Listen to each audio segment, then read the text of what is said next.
Senate has its first crucial vote scheduled for 3 p.m. today on the president's tax cut compromise with Republicans. They need 60 votes to move the bill forward, and Democrats were initially furious over the deal, but now Senate Democrats at least appear to be coming around. Democratic Senator Michael Bennet of Colorado is one of those who plans to vote yes later this afternoon. He joins us from Denver now. Senator Bennet, thank you so much for being with us, and congratulations on your reelection.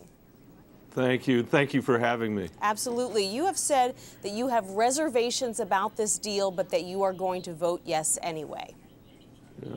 I had, as you just mentioned, I've just come off the campaign trail, and for the last several months had been saying that I would support a one-year extension for all of the tax cuts, even though my focus was really on the middle-class tax cuts. And the reason I'd said we ought to extend them for a year is that, among other things, we need to start figuring out how we're going to pay for things like these tax cuts, and there clearly wasn't consensus about how to move forward. So I can support a two-year deal, particularly because the unemployment extension is in there as well. And if we don't pass this deal, the cruel reality is that 2 million Coloradans would see their taxes go up at the beginning of the year, and there were a lot of people on unemployment insurance who would lose that.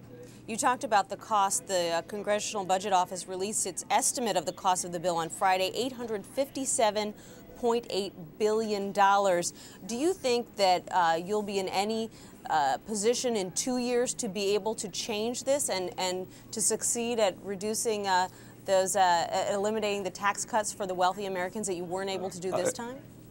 I do, but I think more important even than that is that we need to have a broader conversation in the Congress and in this country about tax reform and how we're going to deal with our deficit and our debt. And I believe the bipartisan commission on the debt that reported a couple weeks ago gives us a very good starting point to have a conversation in 2011 about how we're going to straighten things out with respect to our debt.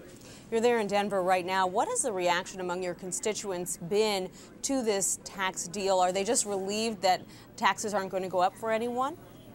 I think generally they're relieved. I think they also like the idea that for once people in Washington seem to be working together across partisan lines, and I think they're worried about our long-term deficit and our long-term debt, but I do think they're relieved that in the short term, in the worst economy since the Great Depression, they're not going to see tax increases in January. Your colleague Bernie Sanders of Vermont spent an impressive 8.5 hours railing against this deal on the floor of the Senate on Friday. But many Democrats who were initially outraged appear to have sort of warmed up to the deal. Is that because in many ways it's a second stimulus? I think that's part of it. I think they also are coming to the realization that the alternative to this deal is to see tax rates go up on everybody in January and to see millions of people cut off of unemployment insurance at a moment in time when our economic recovery wouldn't be able to stand that. And I think they're looking at that and saying, better to do this deal now than have a worse deal in January. Now, obviously, House Democrats were even more infuriated by this deal than Senate Democrats, at least initially, partly because they felt like they were cut out of the deal, and they were also very upset about these changes to the estate tax. Can you tell me what you think now about some of these tax credits that have been inserted at the last minute to try and placate some of these angry Democrats, things like a tax credit for renewable energy and green jobs, tax relief for mass transit, and a tax deduction for elementary and secondary school teachers? That certainly adds to the cost, doesn't it?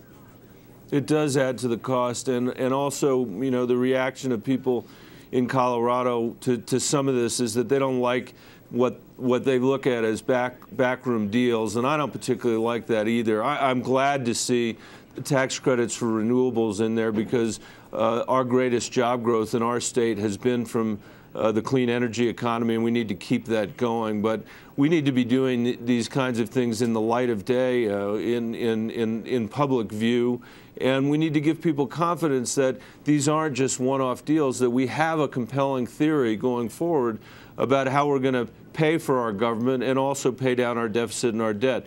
I think we're going to have to wait until next summer to be able to see that, but I believe you're going to see a lot of people on the floor of the Senate insisting that we have that going forward.